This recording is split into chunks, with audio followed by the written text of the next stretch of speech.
My brother got my fiancée pregnant before our wedding. My family wants to forgive me, but I cut ties and moved away. This is going to be a long story, and it's exactly as strange as it sounds. I will try to be as concise as possible, but there is a lot to discuss. I don't care if anyone believes this or not. It's so ridiculous that I have to rant. Also, I'm not going to sugarcoat anything, but I'll leave out any details that could identify me to anyone unfamiliar with the situation. I'm 32 years old, and up until a few months ago, I was engaged to my girlfriend of 5 years, Sarah. My younger brother, Mike, is 29 years old and has always been our family's golden child. To properly understand the seriousness of this betrayal and why it affected me so hard, I need to provide some context for our family dynamics and how we reached this point. Growing up, Mike could do no wrong in our parents' eyes, whereas I was continually admonished and punished for little offenses. This was not your average sibling rivalry or subtle partiality. It was outright and intense. If Mike broke something, I'd be accused. If he began a fight, I would be grounded. If we both got straight A's, Mike would get a new video game console, and I'd get a pat on the back and a reminder to keep it up. Our parents, Tom and Linda, were constantly making excuses for their favoritism. Mike's younger, he needs more attention. You're the older one, you should know better. Mike's just more sensitive, we have to be careful with him. The constant barrage of unreasonable standards and gaslighting made me feel useless and disliked in my own home. As we grew older, the favoritism became more obvious when I was accepted to a good college on a partial scholarship. My parents barely mentioned it when Mike opted to attend community college. They gave him a big party and purchased him a car for commuting. Never mind that I had been biking 5 miles each way to my part-time job for several years. I moved out as quickly as possible to get away from the harmful surroundings. I supported myself in college by working 2 jobs and taking out loans. Meanwhile, Mike dropped out of community college after just 1 semester, claiming that it wasn't for him. Our parents commended him for knowing himself. Rather than conforming to societal expectations, they even backed his string of unsuccessful business projects over the years, regardless of how badly planned or hopeless they were. No matter how much distance I tried to build, my family was always able to pull me back. Holiday dinners were a nightmare of subtle insults and less than subtle comparisons. Are you still in that entry-level position? Well, Mike is thinking of starting another business. He's very entrepreneurial. Never mind that I was slowly developing a secure job while Mike squandered our parents' retirement savings. Despite everything, I attempted to keep contact with Mike. He was still my brother after all. However, it was always one-sided. I'd reach out to connect, but he'd either ignore me or find a way to make the conversation competitive. If I was promoted, Mike would suddenly have a large opportunity come up if I began dating someone. Mike would undoubtedly be in a serious relationship. I met Sarah while trying to reunite with Mike. She was a friend of one of Mike's brief romantic relationships, and we hit it off right away. Sarah was everything I wanted in a partner: intelligent, amusing, caring, and breathtakingly gorgeous. We started dating, and for the first time in my life, I felt completely satisfied and cherished. My folks, however, were not delighted. They made snide jokes about Sarah being out of my league and questioned what she saw in me. Mike, on the other hand, took an uncommon interest in my life. He was always asking about Sarah, wanting to know everything about her at the moment. I was simply relieved that he appeared to be interested in something in my life. Looking back, I should have seen the red flags. Sarah and I moved in together after a year of dating, and it was great. We both had successful careers, traveled much, and discussed our future plans for the first time. I began to believe that I could have the life I had always desired: a successful profession, a loving partner, and possibly children someday, on our 4th Anne. I proposed to Sarah. It wasn't anything extravagant, just a nice supper at home and a moving speech. I was overjoyed when she said yes. We planned on having a long engagement and taking our time, planning the wedding. We weren't in a hurry, we had our entire lives ahead of us. Or so I believed. When we informed my family of our engagement, their emotions were diverse to say the least. My mother put on a fake smile and said, "Oh, how nice," in a tone that implied it was anything but. My father grunted and said good luck with that, before returning to his television. Mike had the oddest reaction. He congratulated us, but his smile was unnerving, almost predatory. I disregarded it at the time, attributing it to my own fears. The following year was dominated by wedding preparations and job stress. Sarah and I were both working hard hours to save for our wedding and a down payment on a home. We weren't seeing each other as much as we used to, but I figured it was simply a phase. Every relationship has difficulties, right? Looking back, I should have noticed the symptoms. Sarah became distant, always on her phone, smiling at texts. She dismissed as coming from work friends. She began going out more with her friends, returning home late and smelling of booze and cologne. I still trusted her entirely. I never imagined her cheating, let alone with my own brother Sarah. Began to behave strangely a few months ago. She was temperamental, angry, and frequently nauseated. I was excited about the chance that she was pregnant. We hadn't been trying, but we had discussed having children someday. I began brainstorming methods to help her, such as nursery colors and baby names. Then one night she sat me down, tears running down her cheeks, and delivered the bombshell she was pregnant, but the baby was not mine. I was stunned. Yes, we hadn't been intimate much lately because of our tight schedules, but I never anticipated her to cheat. When I asked who the father was, she broke down and muttered, "It's Mike." My entire universe came crumbling down at that point. Everything I thought I knew, everything I had based my existence on was shattered. I couldn't breathe or think because I was overcome with feelings of betrayal and grief. Sarah attempted to explain, her words falling out between sobs. Apparently, it began during our engagement party. Mike had approached her saying she was making a mistake by marrying me. He used her weaknesses, telling her she deserved better and that he could offer her everything I couldn't. It wasn't a one-time event. They'd been having an affair for months. I kicked Sarah out that night. I couldn't stomach looking at her or being in the same room as the lady who had deceived me so totally. She begged me to forgive her, saying it was a mistake. And she loved me, but all I could think about was how many times she had lied to me, slept with my brother, and done so while wearing the ring I had given her after Sarah departed. I confronted Mike. I can't recall what I said. It was all the swirl of wrath and pain. At first, he tried to dismiss it as a drunken mistake that didn't mean anything, but when I questioned him, he grew defensive, saying, "Well, maybe if you'd been a better fiancé, she wouldn't have come to me." I saw red. I got in my car and headed to his apartment, intending to make him regret what he said. I'm not sure what I was planning to accomplish, but when I arrived, our parents were already present.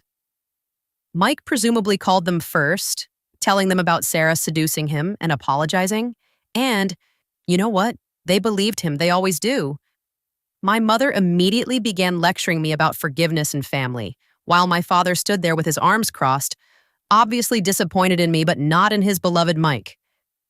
I tried to explain what had happened, but they refused to listen. They kept encouraging me to forgive Mike and support Sarah during her pregnancy because family comes first. I lost it. Years of pent-up hatred and anger finally came out. I told them how I felt about their strange sense of dedication, how they had always preferred Mike over me and had never taken my side or backed me.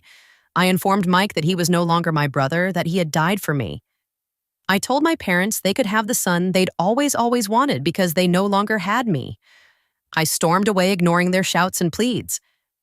I traveled for hours without a destination in mind, simply wanting to get away from everything and everyone. When I finally arrived home, I saw dozens of missed calls and messages. Sarah begged for another opportunity, and Mike alternated between apologies and accusations. Most of the messages, however, came from my parents, who demanded that I grow up and make amends. I disregarded them all. I rarely ate or slept. I called out of work, using up all of my vacation days. I couldn't face anyone or bear the thought of explaining what had happened.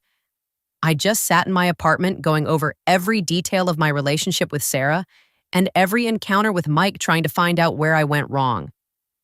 It has been 3 months now.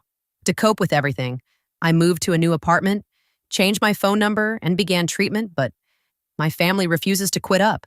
Despite my efforts to break off communication, they continue to intrude into my life. They've started coming up at my office, hoping to ambush me and demand a reconciliation. My mother approaches me in the parking lot, sobbing about how I'm tearing the family apart. My father leaves scathing voicemail messages imploring me to man up and forgive Mike. Mike himself has attempted to approach me multiple times, but I have managed to dodge him thus far.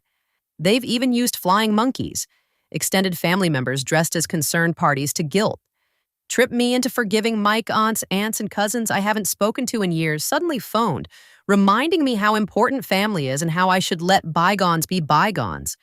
It's as if they live in a parallel reality where Mike and Sarah made a minor mistake rather than a life-altering betrayal. I received a message from Sarah yesterday. She is keeping the baby and intends to co-parent with Mike. And guess what? My parents are pleased to become grandparents, conveniently ignoring the circumstances and the disparaging remarks they made about Sarah. When she was with me, the letter was filled with apologies and explanations, including how she and Mike found real love. Amidst this horrific scenario, she even had the nerve to say that she hopes we can all become friends someday for the sake of the child. I am at my wit's end. Part of me wants to break all links, relocate to another state, change my identity and start again somewhere.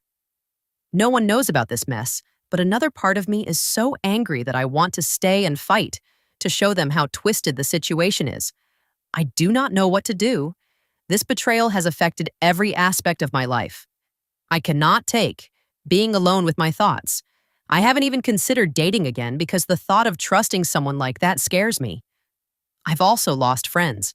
As a result of this, those who believe I should take the high road and reconcile with my family as if I'm the bad person for refusing to play happy families with the people who have caused me the most pain.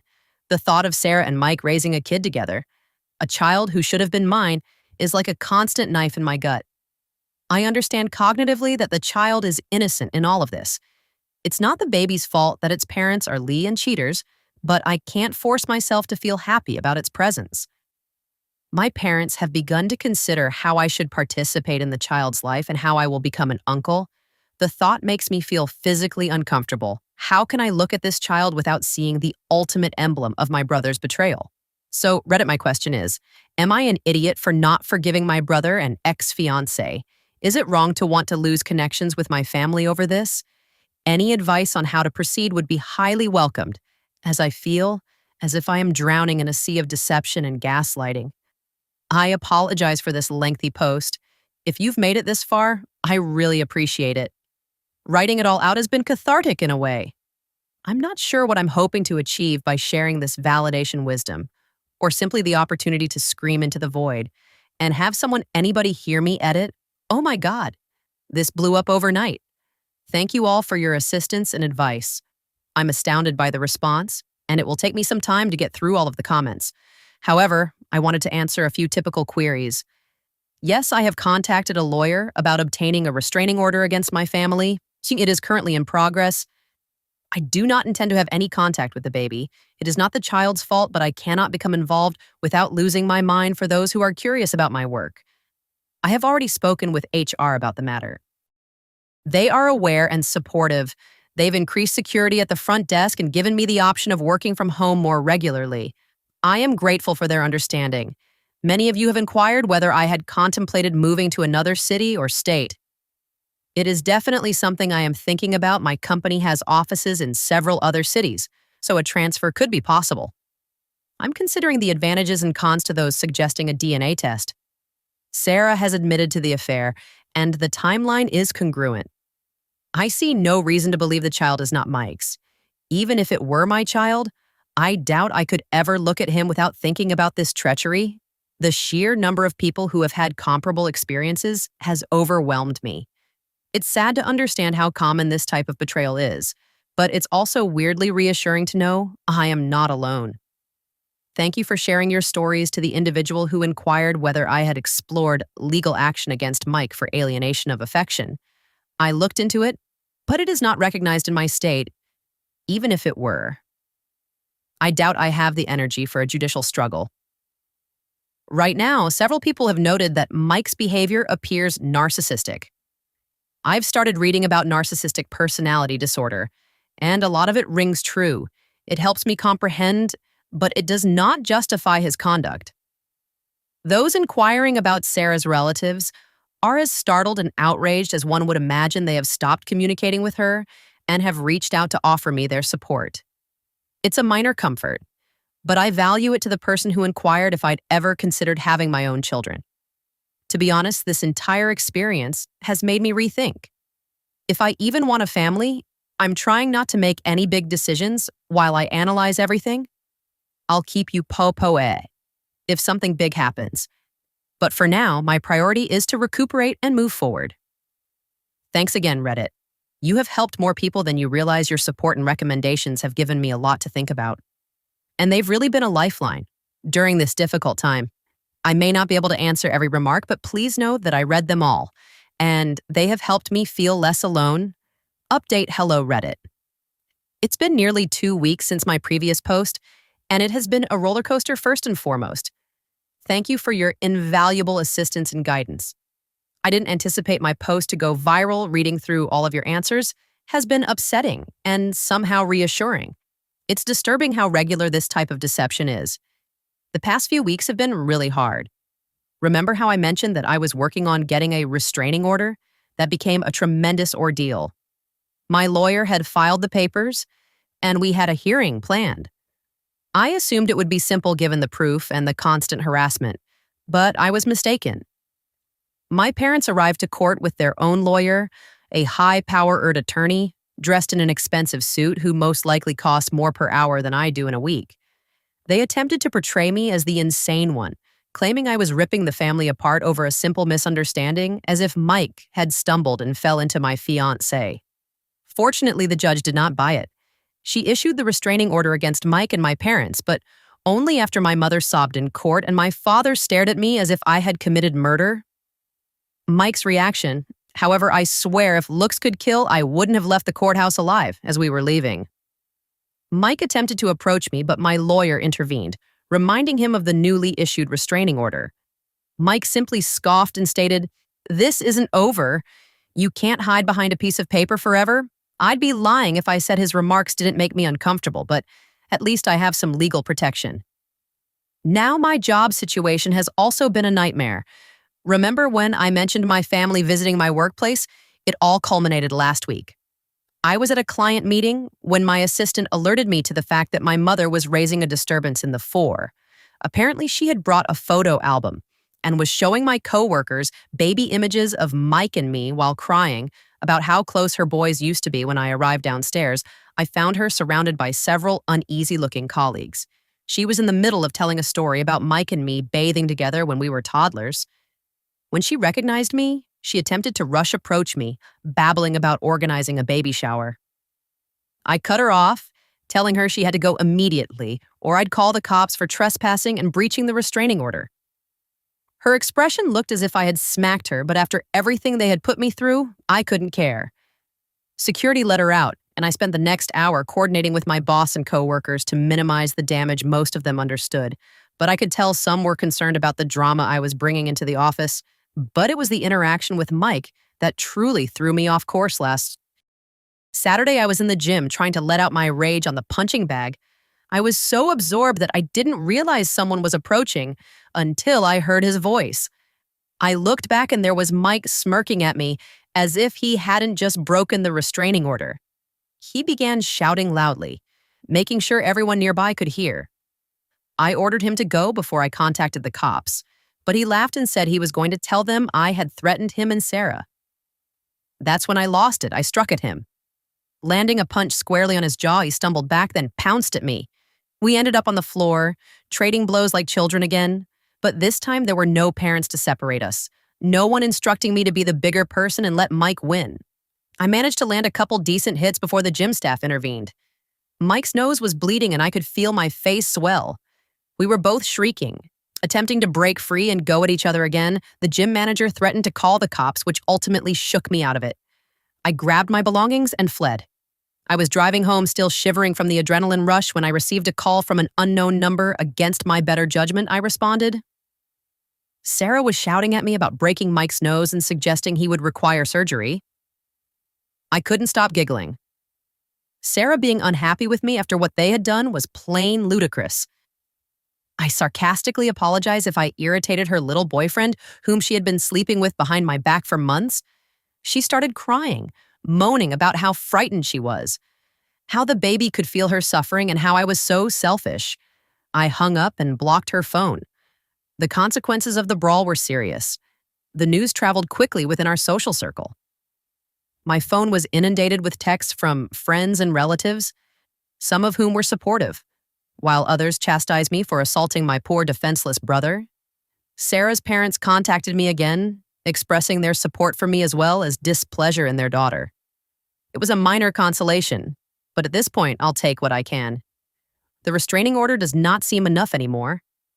Mike has already demonstrated his willingness to violate it, and I am truly afraid about what he may do next. The legal consequences have been a nightmare. My lawyer contacted me the day after the gym incident to inform me that Mike had filed assault charges against me.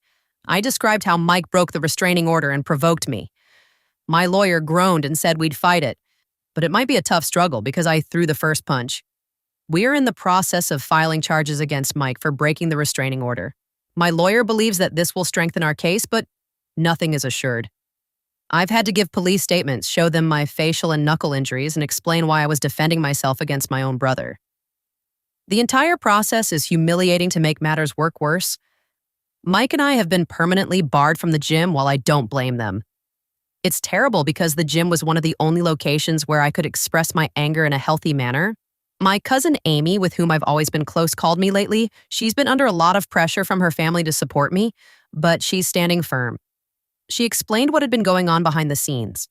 Apparently, my parents have been telling everyone that I'm having a mental breakdown. They claim that Sarah and Mike's relationship began after Sarah and I split up, and that I'm simply envious and unwilling to move on, according to Amy.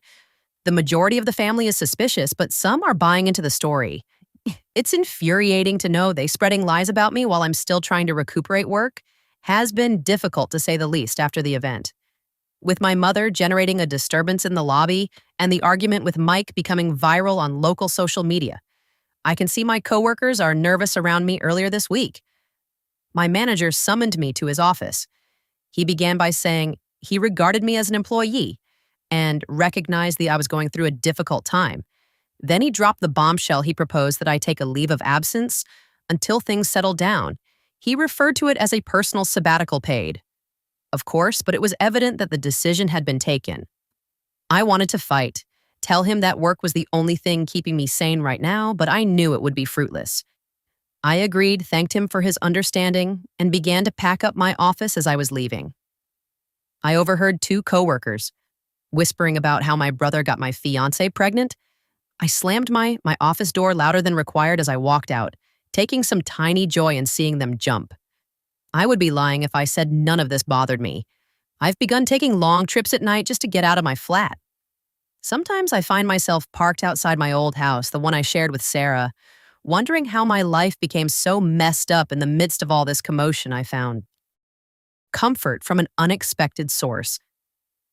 Sarah's younger sister, Emma, she messaged me on social media, apologizing for her sister's actions and offering her support. At first, I was skeptical. What if it was all a trick? But after speaking with her, I understood she was equally outraged by Sarah's acts as I was. Emma has kept me informed about Sarah and Mike's lives. They appear to have moved in together, living as if they did not wreck several lives in order to be together. Emma claims Sarah is attempting to portray herself as the victim, crying to anybody who will listen about how she never meant to hurt anyone, and that she and Mike are soulmates who found each other against all odds. It makes me sick to my stomach. But I appreciate Emma keeping me updated. After all, information is power, even if it is knowledge that I would rather not have. The social media impact has been a nightmare. I've always been a quiet person, but this event has thrust me into an unwelcome limelight. Someone, most likely one of Mike's friends, posted about our feud on a local Facebook page. The post did not identify our names, but it recounted the situation in enough detail that anyone who knows us might figure it out. The comment section became a battleground. Some individuals defended me, claiming Mike received what he deserved. Others classified me as unstable and said I ought to be locked away. I made a terrible mistake by reading some of the comments. One night after too many beers, I threw my phone across the room so forcefully that the screen cracked. Since then, I've deleted the majority of my social media profiles. I can't handle the continuous notifications and messages from people I haven't spoken to in years, all of whom suddenly want to know the juicy details of my personal life with everything that has happened. I have realized that I cannot stay in this city any longer. There are too many memories and opportunities to run into Sarah Mike or my parents. I've started looking into internal transfers at my company, and there's a promising opportunity in our Seattle office. It's not ideal. I've never liked the continual rain, but at this point, I'd go to the moon to get away from all of this upheaval. I haven't made any final decisions yet, but the prospect of a new beginning is growing more appealing. A new city, a new apartment, and a new life where no one recognizes me as the person whose brother cheated on his Fei Fan. My parents have remained abnormally silent since the restraining order was imposed. I'm simply waiting for the other shoe to drop, for them to find a new method to force their way back into my life. Meanwhile, Sarah has been spreading the word about her pregnancy far and wide. Emma tells me she's been posting continuous updates on social media, including ultrasound photographs, belly shots, and messages about how blessed she and Meek are and how thrilled they are to start their family. Each new update feels like a fresh wound triggering the pain, just as I thought I was beginning to recover. So that is where things stand 2 weeks ago. I believed my life couldn't get any worse, yet it has. I am still angry and wounded, but also exhausted. I am tired of justifying myself, Reddit. I suppose this is less of an update and more of a cry into the void. I'm not sure what I'm asking for anymore. Advice, pity, or perhaps a time machine to prevent me from ever introducing Sarah to my brother. Whatever happens next, I will attempt to keep you all updated. Your encouragement meant more to me than you understand. It's comforting to be reminded that there are still good individuals in the world, even when everything appears to be full of betrayal and deception. Hello, Reddit. It's been a week since my last update, and I'm here with what I hope to be my final post about this calamity. First and foremost, I'd like to thank everyone for their assistance and advice along this journey. Your messages have been a lifeline at the darkest days in my life. A lot has happened in just 7 days, and I'm still trying to digest everything. I guess I'll start with the major news. I'm moving, yes, I took the risk and accepted a transfer to our Seattle location. It wasn't an easy decision, but with everything that had transpired, I realized I needed a new beginning. The choice came following a particularly difficult day. Last week, I had just returned from another meeting with my lawyer over Mike's assault allegations when I noticed a message in my mailbox. It came from Sarah. I nearly threw it out, but curiosity got the best of me inside. There was an ultrasound photo and a handwritten written letter expressing her and Mike's joy over their baby. She said she hoped I could find it in my heart to be pleased for them and that their child would be overjoyed to have me as an uncle. I saw red before I knew it. I had cleared Sarah's phone number and contacted her. She picked up on the second ring. So I let loose. I told her precisely how I felt about her, Mike and their beautiful little family. I told her she was insane if she thought I'd ever want anything to do with that child and that she, Mike, and the baby could all go to hell. It wasn't my best moment, but it felt liberating to finally express all I'd been keeping back that night. I realized I couldn't live in this city any longer. I called my supervisor and informed him that I wanted to relocate to Seattle. To my surprise, he appeared relieved, probably concerned about how all of this drama would reflect on the organization he promised to expedite the papers, and by the next morning, it was official. I had 2 weeks to collect my belongings and relocate. Across the nation, my family and social circle were quick to learn about my move. Unsurprisingly, my folks were furious. They turned up uninvited to my flat, defying the restraining order once more to try to persuade me not to go. My mother cried, accusing me of abandoning the family while my father raged at me for being selfish and immature. I didn't participate. I contacted the police and had them removed for breaking the injunction. My mother shouted as they were let out, telling me that I would regret it, that family is everything and that I was wasting it. I slammed the door and returned to packing. Mike did not contact me directly, likely, due to ongoing legal issues, but he did write a lengthy statement on social media. He talked about how some people can't handle seeing others happy and how he and Sarah were rising above the hate to focus on their new family unit. And it was plainly directed at me. I'll admit, it hurt to see how many people liked and commented on his behalf, but I told myself that their opinions are meaningless because they don't know the truth. Sarah's remark was the most unexpected following our phone talk. She confided in her sister Emma, who has been keep keeping me updated on their condition. Emma informed me Sarah had a breakdown stating she knew what she and Mike had done was wrong and was frightened of the future. My cousin Amy, bless her, offered to help me pack while we worked. She told me more about what was going on in her family.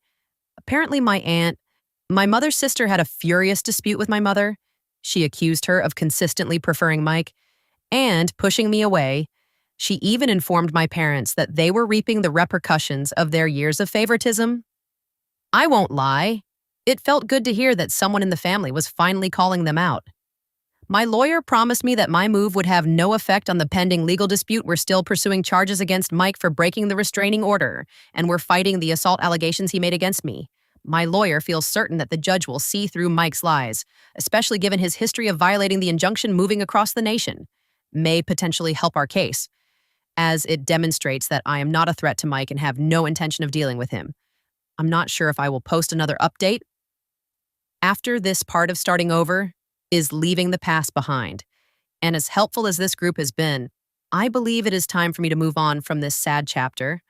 I need to focus on creating a new life rather than obsessing on the past. So, I guess this is it. Wish me luck. Reddit, I have a whole new life ahead of me in Seattle, and I plan to make the most of it. Thank you for staying with me throughout this. Your help has been tremendous, and it's reassuring to know that there are still good people out there, even in a world filled with betrayal and deception. Thank you for watching. If you haven't subscribed yet, please do so and hit the notification bell to stay updated with more shocking real-life stories happening around you.